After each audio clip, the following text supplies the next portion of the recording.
नमस्कार मित्रांनो, तुम्ही थंबनेल मध्ये बघितलंच असेल की लाखोंचा निधी येतो पण विकास कुठे जातो। तर मित्रांनो, तुमच्या ग्रामपंचायत ऑफिसला बऱ्याच पद्धतीचा निधी येत असतो। तर आता हा निधी कुठला कुठला असतो आणि निधी येतोय पण विकास कुठे होतोय हे तुम्हाला कळत नाही। तर मित्रांनो, आता त्याच्याबद्दलच संपूर्ण आपण माहिती आजच्या व्हिडिओच्या माध्यमातून घेणार आहे। त्याच पद्धतीने मित्रांनो, तुमच्या ग्रामपंचायतला कुठला कुठला निधी आला आहे आतापर्यंत किंवा तुमच्या ग्रामपंचायतीच्या हद्दीतून कोणकोणती कामे झालेली आहेत ती संपूर्ण तुम्ही आम्हाला कमेंट बॉक्स मध्ये सांगू शकता। आता मित्रांनो, महत्त्वाचा मुद्दा असा की तुमच्या ग्रामपंचायतीला निधी कुठल्या प्रकारचे येतात आणि किती निधी येतात। तर मित्रांनो, मी काही लिस्ट काढलेली आहे, तर त्या लिस्ट पद्धतीने आपण बघूया। तर आता सर्वात अगोदर बघा, बाल विकास निधी, आरोग्य अभियान निधी, ग्रामीण पेयजल योजना निधी, पंचायत समिती मार्फत येणारा निधी, राज्य वित्त आयोग निधी, सर्व शिक्षा अभियान निधी, प्रधानमंत्री विकास योजना निधी, आमदार निधी व खासदार निधी, अशा पद्धतीचे बरेचसे निधी तुमच्या ग्रामपंचायतीला येत असतात। आता हे निधी तर येतात पण हे निधी जातात कुठं, म्हणजे विकास तर होतच नाही। आता मित्रांनो, तुम्हाला सगळ्यात सोपा उपाय सांगतो, तर हे निधी तुम्हाला आलेले कळणार कसे। तर मित्रांनो, सगळ्यात महत्त्वाचा विषय असतो की तुम्ही ग्रामसभेला हजर राहत नाही। आता ग्रामसभेला हजर राहिल्यानंतर तुम्हाला हे निधी आलेले सुद्धा कळतील, त्यानंतर खर्च कुठे झाले हे सुद्धा कळतील।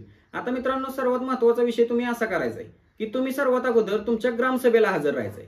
ग्रामसभेला हजर राहिल्यानंतर तुम्हाला त्या ग्रामसभेत विचारायचे, ही जी लिस्ट मी सांगितलेली आहे तर हे निधी जे आहेत तर हे निधी ग्रामसभेमध्ये तुम्ही काढायचे आहेत की हे निधी येतात आपल्या ग्रामपंचायतीला दरवर्षी, हे सगळे निधी येतात। मग हे निधी जातात कुठे आणि ही जी कामे झालेली आहेत तर त्याची आम्हाला लेखी स्वरूपात संपूर्ण माहिती मिळावी, अशा पद्धतीने तुम्ही ग्रामसभेला विचारू शकता आणि त्याचा ठराव सुद्धा घेऊ शकता। मित्रांनो, लक्षात घ्या, ग्रामसभेचा ठराव जो आहे तो कोर्ट सुद्धा रद्द करू शकत नाही।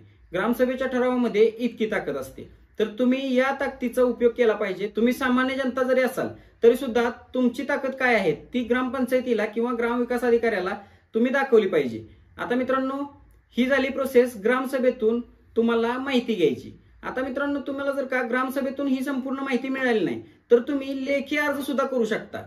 लेखी अर्ज केल्यानंतर ना, लेखी अर्ज कशा पद्धतीने करायचा, तर 10 रुपयाची स्टॅम्प ड्युटी लावून तुम्ही माहिती अधिकार अंतर्गत ही माहिती मागवू शकता। आता माहिती अधिकार अंतर्गत ही माहिती मागवल्यानंतर तुम्हाला समजेल की कोणकोणता निधी आला किंवा कोणकोणता निधी कुठे कुठे खर्च झाला। तर मित्रांनो, अशा पद्धतीची माहिती जर का तुम्हाला मिळाली तर तुम्ही काय कराल, जर का तुम्हाला यातून भ्रष्टाचार जाणवला तर तुम्ही पंचायत समितीला तक्रार करायची आहे। पंचायत समिती लेवलला जर का दखल घेतली नाही तर तुम्ही जिल्हा परिषद लेवलला अर्ज करू शकता, म्हणजेच तक्रार अर्ज दाखल करू शकता। आता मित्रांनो, अशा पद्धतीची तक्रार दाखल केल्यानंतर तुम्हाला 100% तुमच्या गावचा विकास करण्यापासून कोणीही अडवू शकणार नाही। मित्रांनो, जर का माहिती आवडली असेल तर आपल्या चॅनलला सबस्क्राईब करून ठेवा। त्याच पद्धतीने मित्रांनो, तुमच्या गावामध्ये आतापर्यंत निधी होऊन कोणकोणती कामे झालेली आहेत हे तुम्ही आम्हाला कमेंट बॉक्समध्ये सांगू शकता।